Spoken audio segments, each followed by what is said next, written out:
If this ever happens, don't answer the door, hide, lock everything and never look into their eyes. I know that this sounds like the kind of advice to anyone left alone in the house at night, but this is different. It started a week ago. I was in bed, it had just turned 1 o'clock. I was scrolling on my phone while my wife Steph was asleep.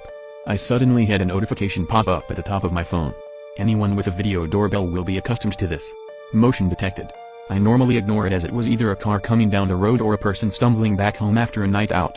Then the doorbell chimed, the notification followed. There is a person at your front door. I opened the app. There sure enough was a young woman standing, clinging onto my door frame. I answered, "Hello, can I help you?" She came back immediately. "Please let me in, someone is chasing me." I told her to stay where she was and I would call the police. I heard her again. "Please let me in. He's going to hurt me, please hurry." At this point my wife woke up. She asked me what I was doing. As I put some clothes on ready to go downstairs, I said there was a woman at our door begging to come in as someone was chasing her. I was about to dial for the police when Steph opened the app. She said, "Babe, no one is there." We looked back on the motion history. Both notifications were logged. I opened the first one, nothing but our front porch. I proceeded to the other notification, where someone had pressed the doorbell. There was my front porch, shrouded in darkness, but this time we could hear only my voice. Of course there was no response to my questions. I thought to myself, was I going crazy?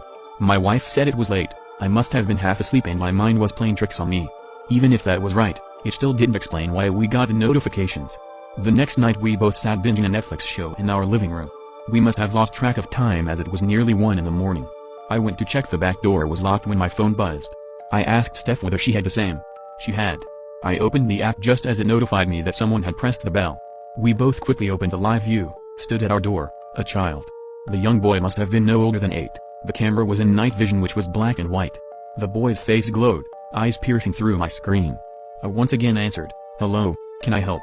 The kid looked up at the camera. "Hi, my daddy broke down just up the road and his phone is dead. Can you please let me in? I need to use your phone." Me and Steph looked at each other. She shook her head at me. I replied to him, "I can call someone out for you or maybe the police can help." The boy then seemed to turn. His voice now had anger to it. "Open the door, I need help. Are you really going to let me stay out here all alone?"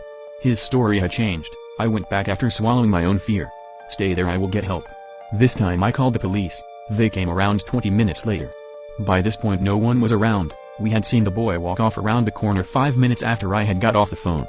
The officers checked our road and the surrounding area. They found no people, not even the odd car driving around. We both tried to show them the app, but obviously, there was nothing there.